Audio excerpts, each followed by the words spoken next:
Қазақстанның бірлік нышаны ұлттар гармониясында.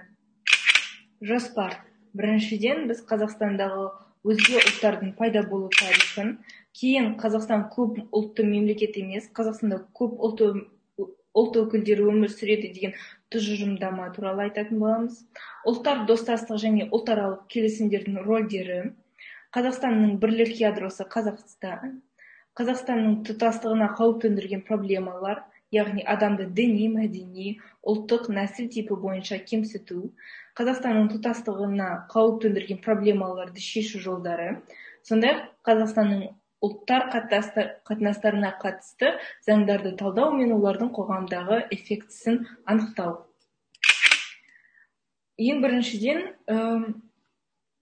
өзге ұлттардың Қазақстанда пайда болу тарихына келетін болсақ, өткен 20 ғасыр бойы Қазақстан аумағында көп этносты халықтың пайда болуының үлкен күрделі процесі жүріп жатты. Ғасырдың басында Столыпин реформалары кезінде шаруалардың қоныс аударуы барысында Қазақстанға Ресейден, Украинадан және Белоруссиядан 1.150.000 адам келді. 2 жылдық өткен кейін, яғни 30-шы жылдары ұжымдастыру кезінде бұрынғы КСРО-ның орталық аудандарынан Қазақстанға 250.000 шаруа жер аударылды. Сондай-ақ осы 30-шы жылдары Қазақстанда болған аштықтан территориямыздың жартысы босап қалды. Соған байланысты Қазақстанға елдің өнеркәсіптік объектілерін салуға елдің барлық бұрыштарынан шамамен 1,2 миллион адам көшірілді. Ең басында Қазақстанды лаборатория народов деп атап кеткен, себебі осы біздің жерімізде өте көп ұлт өкілдері қоныстана бастады. Ең бірінші болып атап айтқандай, Қазақстанға орыс және украин шаруалары қоныстанды.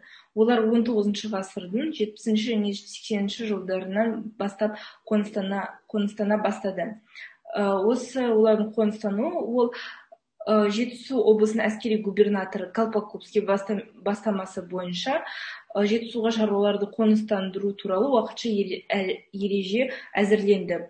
Бұл құжат бойынша 1868 және 83 жылдарға дейін өз күшіне енді.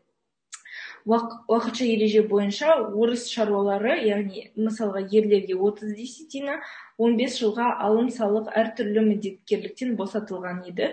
Сондай-ақ 100 сом мөлшерінде көмек беру және де басқа да жеңілдіктер анықталып көрсетілген еді. Кейін келесі болып 1881 жылы екі ел арасында, яғни Қытай мен Ресей арасындағы Санкт-Петербург бейбіт келісім шарты жасалған еді. Осы келісім шарт арқылы Қазақстан жеріне ұйғырлар мен дүнгендер қоныстанды. Жалпы ұйғырлар мен дүнгендер Қытайда кезінде Іле өлкесінің аумағында тұрып келген. Олар 19 ғасырдың 70-80 жылдарында патша үкіметінің бастамасы бойынша Жетісуға қоныс аударды.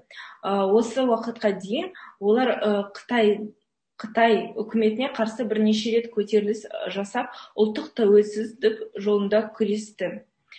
Осылай 81 жылы атап өткен Санкт-Петербург келісім шарты бойынша Жетісу облысының аумағына 100 мыңға жуық ұйғыр және дүнген қоныстанды. Сондай-ақ 1937 жылдан бастап корейлер депортациясы басталған еді. Осы корейлер депортациясына байланысты қиыр шығыстан келген корей ұлтын жапон тыңшысы ұлттық белгісі бойынша заңсыз айыптайды. Және де Қазақстанға 18.536 отбасы, яғни 102 мыңға жуық адам күштеп көшіріледі. Олар негізінен Қазақстанның Қызылорда және Алматы облыстарында қоныс аударған, және де қазіргі кезде елімізде 57 колхоз құрылған. Жалпы біздің Қызылорда облысында Третий интернационал деген кішігірім ауыл бар. Және де осы Третий интернационал деп аталуы себебі бұл ауылда 3 ұлт өкілдері тұрады. Яғни қазақтар, орыстар және корейлер. Осыдан біз Қызылорда облысында корейлер халқының көп екендігін көре аламыз.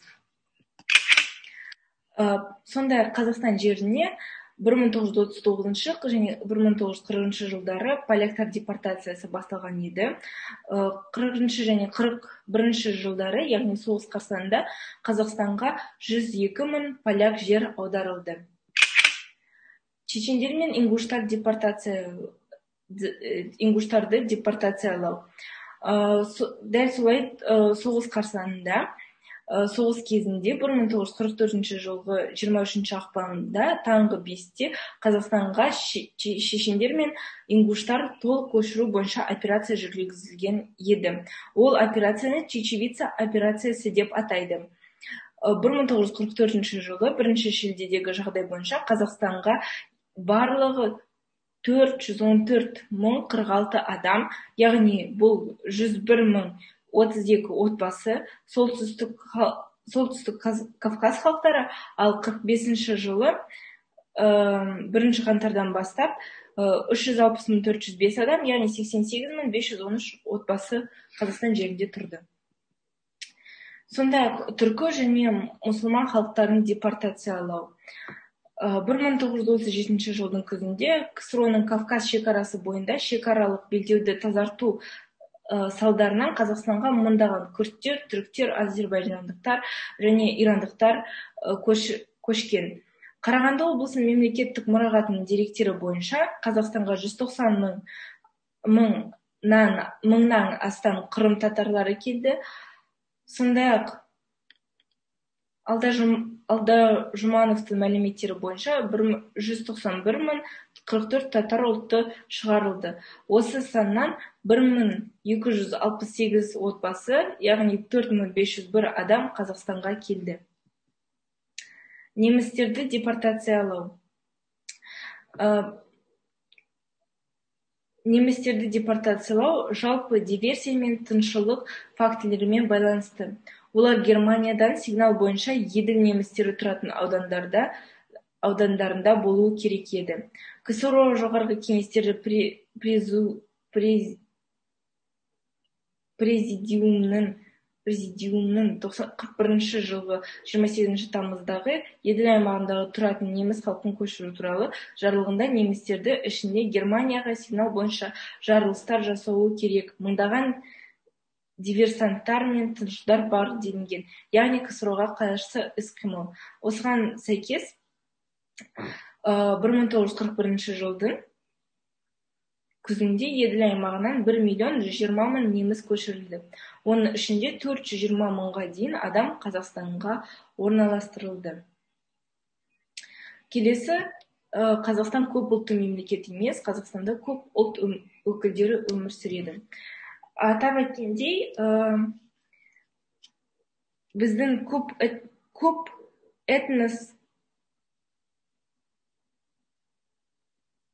көп этносты мемлекет болғанымызға саяси жүйе жасанды түрде өз ықпалын тигізген еді. Осы аталып кеткен барлық ұлт өкілдері саяси және де тарихи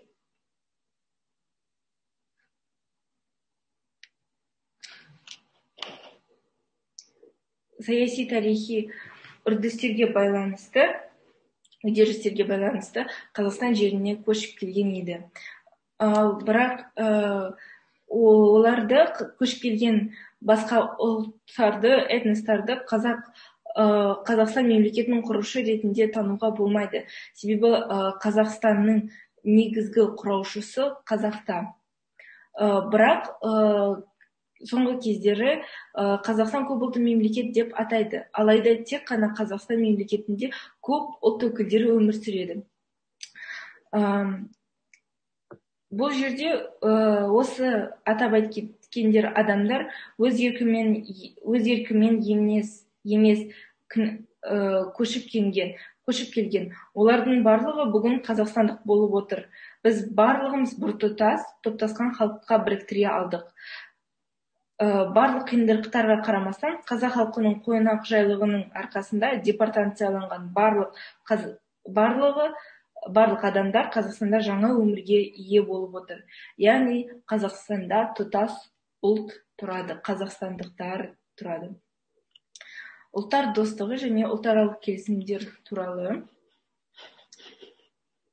Ұлттар мен ұлыстар арасындағы қарым-қатынасты реттеп отыратын жалпы мемлекеттік этникалық мінез-құлық нормасы ол әртүрлі ұлт өкілдері арасындағы күнделікті аралас-құралас өмірдегі татулық, адал достық қатынасы, өзара түсіністік пен сыйластық, жоғары мінез-құлық мәдениеті мен адамгершілік, бір-бірінің ұлттық мақтаныштарына, тұрмыс салтына, әдет-ғұрыптарына, салт-дәстүріне құрмет тұту болып табылады. Және әрқайсысы бір-бірінің көңілдеріне қаяу түсірмеуге ұмтылушылық жасау қажет.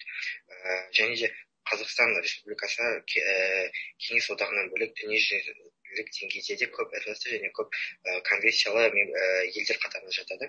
Одан бөлек Қазақстан Республикасы дүниежүзілік және де дүниежүзілік қауымдастықта көптеген ұйымдарға мүшелік еткен болатын. 1992 жылы 2 наурызда Біріккен ұлттар ұйымына мүше болып қабылданған, ал 1992 жылы 8 шілдеде Финляндияның астанасы Хельсинкиде Қазақстан мүше болған ұйым ол Европаның қауіпсіздік және де ынтымақтастық ұйымы болып табылады. Ал 2010 жылы Қазақстан осы ұйымға төрағалық еткен болатын, және де одан бөлек осы Европаға жол бағдарламасы қабылданған болатын. Ол жерде экономикалық ынтымақтастықты дамытуға, технология мен басқару тәжірибесін алып келуге және де Қазақстанның заңдарын жетілдіруге септігін тигізген болатын. Және одан бөлек 1994 жылы Орталық Азия экономикалық қауымдастығы құрылған болатын. Ол жерде Қазақстан, Қырғызстан, Өзбекстан, Тәжікстан елдері бар. Және де кезең одағы Шанхай ынтымақтастық ұйымында Қазақстан мүшелік еткен болатын. Мысалы 1996 жылы 16 сәуірде алғашында Шанхай бестігі аталған ұйым кейіннен Шанхай ынтымақтастық ұйымы деп аталып кеткен болатын. Ол жерге мүше елдер Қазақстан, Қырғызстан, Ресей, Тәжікстан болып саналады. 1997 жылы Мәскеуде осы ұйымға мүшелік еткен елдер бас қосқан болатын. 1998 жылы Алматы қаласында, одан соң 1999 жылы Бішкек қаласында бас қосқан болатын. Және де одан бөлек Қазақстан ұжымдық қауіпсіздік шарты ұйымына да өзі мүшелік еткен болатын.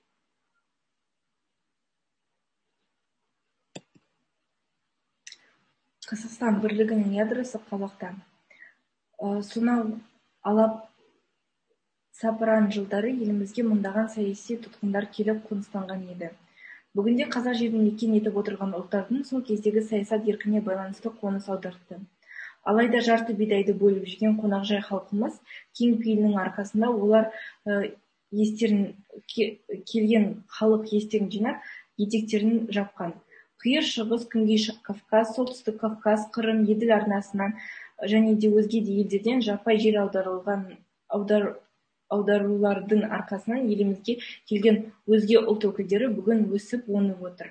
Қазақстанның кең байтақ жерін игеру тың және тыңайған жерлерге түрен салуға қатысты ұрандатқан жылдары мыңдаған жастар Қазақстанда өз отанын тапты. Қандай мақсатта болмасын, елімізге табаны тиген өзге ұлт өкілдерін халқымыз ерекше жылылықпен және кең пейіл мінезімен қарсы алғанын еске сақтауы қажет. Әр қазағым менің жалғызым. Ұлт арасындағы қақтығыстар басқа ұлттардың құндылығын бұзу нәтижесінде туындайды және этнос өз мәдениетін, дінін, салт-дәстүрін сақтап қалу үшін өз ойымен көптеген түсінушілік пайда болады. Этносаралық қақтығыстар этнос жеке өкілдері мен әлеуметтік топтар арасында болады. Этнос өзінің құндылықтарын қорғау барысында, яғни өзінің мәдениетін, дінін, тілін қорғау барысында болатын қақтығыстар өте ауыр және де эмоционалды түрде өтеді. Тұрмыстық деңгейде әлеуметтік психологиялық факторлардан туындаған этникалық қақтығыстар белгілі бір этникалық топтың өкілдеріне жалпы ұзақ қақтығыс кезінде оның себептері қандай болса да қайшылықты этностар арасында бір-біріне деген мұндай дұшпандық жаппай сипатқа ие болады. ең қақтығысшысы ол жалпы халықтың көші-қон жоғарғы аймақтар болып саналады. Иммигранттар әдетте жергілікті тұрғындардың әлеуметтік мәдени ерекшеліктерін ескермейді. Бұл аборигендік көзқарас болып саналады.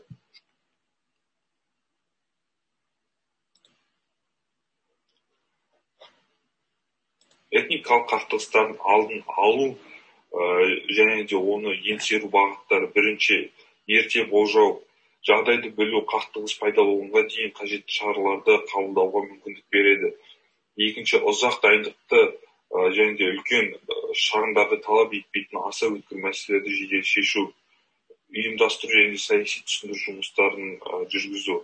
Экономикалық, саяси, әкімшілік құқықтарды, санкцияларды қолдауны, қоғамдық тәртіпті қорғау органдарының санкцияланған күш қолдауына дейін беру. Өзара тиімді кәсіпкерлікті ұйымдастыру, бірлескен кәсіпорындар мен еркін экономикалық аймақтар салу, бірлескен сауда аймақтар толыққанды экономикалық ынтымақтастық орнату, рухани ынтымақтастық инфрақұрылым құру, туризмді, спортты дамыту. Этностар бір-бірін сыйлай білу керек. Олардың діні, мәдениеті, түрі үшін кемсіту немесе мазақ ету болмайды. Себебі ұлт арасында түсініспеушілік болса, мемлекет қарқынды жақсы дами бастай алмайды.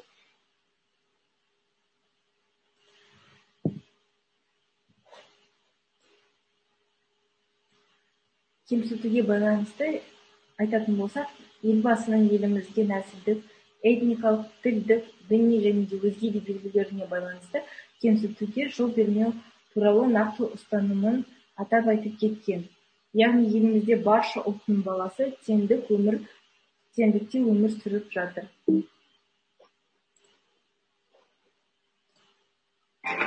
Гордимся своим народом, страной, но мы уважаем все другие народы, их культуру, их религию, их традиции. Осымен ұлтаралық келісімдер басқа ұлт өкілдерінің Қазақстанда қоныс аударылу туралы демографиялық, тарихи және де сол кездегі саясатқа тоқталып кеттік. Және де барынша осы ұлтаралық келісімдер дұрыс болуына атап айтып кеткен болатынбыз. Назарларыңызға рахмет.